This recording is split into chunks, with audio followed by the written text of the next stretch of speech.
नमस्कार। आज हम प्राचीन भारत ईरान संबंधों और फिर सिकंदर के भारत अभियान पर जो स्रोत मिलते हैं उन पर थोड़ी गहराई से बात करेंगे। जी। मतलब छठी शताब्दी ईसा पूर्व के अखामानी साम्राज्य से लेकर फिर सिकंदर जब आया तब तक क्या चल रहा था। बिल्कुल। तो देखते हैं कि इन पुराने लेखों और अभिलेखों से उस जमाने की राजनीति, कल्चरल लेन देन और जो भी महत्वपूर्ण घटनाएं हुईं उनके बारे में क्या कुछ खास पता चलता है। हाँ, तो शुरुआत कहाँ से करें? अखामनी साम्राज्य से? हाँ, वहीं से करते हैं।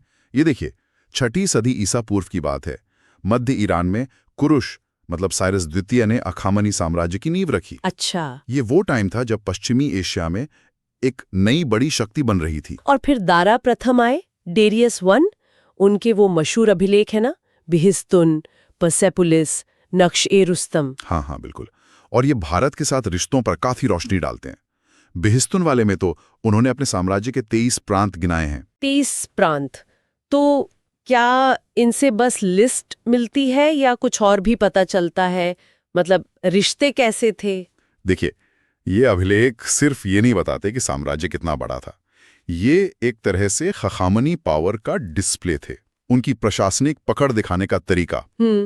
और इतिहासकार हेरोडोटस ने तो लिखा है कि भारत का जो सिंध वाला इलाका था वो दारा का 20वां प्रांत था। सबसे अमीर प्रांत। सबसे अमीर? अच्छा। हाँ, हालांकि देखिए यूनानी सोर्स को थोड़ा ध्यान से पढ़ना पड़ता है, पर ये इशारा तो है कि सिंधु घाटी खखामनी दुनिया का एक अहम हिस्सा बन चुकी थी, आर्थिक और राजनीतिक रूप से। तो मतलब सिर्फ कंट्रोल नहीं था, बल्कि एक तरह का गहरा कनेक्शन बन गया था। इसका असर फिर कल्चर पर भी पड़ा होगा। हाँ, निश्चित रूप से। और इसका एक बड़ा दिलचस्प उदाहरण है खरोष्टी लिपि। ओ हाँ, खरोष्टी। जी, उत्तर पश्चिम भारत में ईरान की जो सरकारी भाषा थी अरामाइक लिपि, उसके असर से ये एक बिल्कुल नई लिपि बन गई। ये तो कमाल है, मतलब दो कल्चर मिले और कुछ नया बना दिया। सही कहा। और ये सिर्फ एक लिपि नहीं थी, ये उस दौर के कल्चरल एक्सचेंज का सबूत है।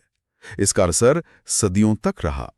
ये बात काफी अहम है। तो ये तो हुई हखामनी प्रभाव की बात, लेकिन फिर जमाना बदला और पश्चिम से एक नया विजेता आया, सिकंदर। हाँ, अलेक्जेंडर द ग्रेट। जब वो भारत की तरफ बढ़ा, करीब 2 सदी बाद, तो यहाँ भारत में क्या माहौल था? मगध में क्या चल रहा था? उस समय मगध पावर सेंटर था भारत का, और वहां नंद वंश का राज था। पुराणों और बौद्ध ग्रंथों में जिक्र है कि जो फाउंडर थे महापद्मनंद, उनके बाद 8 और राजा हुए। और सिकंदर के समय कौन था? सिकंदर के ठीक टाइम पर थे आखिरी नंद राजा धनानंद। धनानंद।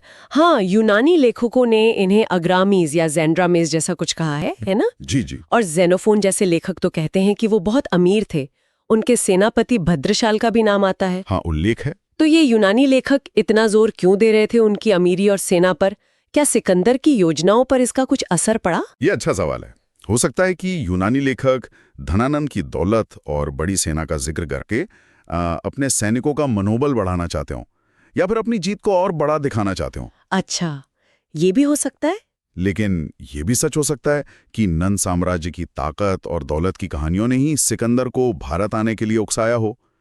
ये दिखाता है कि सिकंदर के सामने सिर्फ छोटे मोटे राज्य नहीं थे, बल्कि एक बड़े स्थापित साम्राज्य की चुनौती भी थी। और फिर सिकंदर का भारत अभियान शुरू हुआ 326 ईसा पूर्व में। हखामनी साम्राज्य को तो वो हरा ही चुका था। हाँ, 326 ईपू में वो खैबर दर्रे से भारत आया और करीब 19 महीने यहाँ रहा। 325 ईपू में पाटल से, जो सिंध में है, वहां से वापस लौटा। इस दौरान उसे काफी विरोध झेलना पड़ा होगा। हाँ, कई तरह का। जैसे पश्चिम उत्तर सीमा पर अश्वक जैसे गणराज्य थे। ये गणराज्य उस जमाने में कैसे थे? आज जैसे? नहीं, आज जैसे नहीं। ये ज्यादातर कबीलाई या सेमी ऑटोनॉमस राज्य थे, जहां शायद राजा के बजाय कुछ खास लोगों या कबीलाई काउंसिल का शासन चलता हो। अश्वक, जिनकी राजधानी मस्सागा थी, उन्होंने सिकंदर को कड़ी टक्कर दी थी। लेकिन सबसे फेमस लड़ाई तो राजापुरों के साथ हुई, जिन्हें यूनानी पोरिस कहते हैं। बिल्कुल, झेलम और चिनाब नदियों के बीच उनका राज्य था। झेलम नदी के किनारे? सही कहा। झेलम नदी, जिसे यूनानी हाइडिस्पस कहते थे, उसके किनारे भयानक लड़ाई हुई। पोरस हाथियों की सेना लेकर बहुत बहादुरी से लड़े, लेकिन सिकंदर की रणनीति, खासकर उसकी घुड़सवार सेना, वो ज्यादा कारगर साबित हुई। और फिर वो मशहूर कहानी आती है कि पोरस हार तो गए, पर सिकंदर उनकी बहादुरी से इतना इम्प्रेस हुआ हाँ, कि न सिर्फ उनका राज्य लौटा दिया, बल्कि कुछ और इलाके भी दे दिए, दोस्ती कर ली। ये कहानी कितनी सच लगती है। कहीं यूनानियों ने सिकंदर को महान दिखाने के लिए बढ़ा चढ़ाकर तो नहीं लिखा। ये मुमकिन है। देखिए, इतिहास तो अक्सर जीतने वाले ही लिखवाते हैं, पर इसमें कुछ सच्चाई तो जरूर होगी। हो सकता है ये सिकंदर की प्रैक्टिकल पॉलिटिक्स का हिस्सा हो। अच्छा, कैसे? मतलब एक हारे हुए लेकिन इज्जतदार लोकल राजा को अपना साथी बना लेना दूर देश में हुकूमत करने के लिए ज्यादा अच्छी स्ट्रैटेजी थी। ये सिर्फ बहादुरी का सम्मान नहीं था, ये डिप्लोमेसी भी थी। ये बात तो है। तो कुल मिलाकर इन सारे स्रोतों से एक काफी जटिल तस्वीर सामने आती है। दी एक तरफ खकामनी ईरान का असर है, प्रशासनिक भी और सांस्कृतिक भी, जैसे खरोष्ठी लिपि। हाँ, दूसरी तरफ सिकंदर के टाइम पर भारत में नंदों जैसी बड़ी ताकत भी है और पोरस जैसे स्थानीय राजा भी हैं जो डटकर मुकाबला करते हैं। बिल्कुल।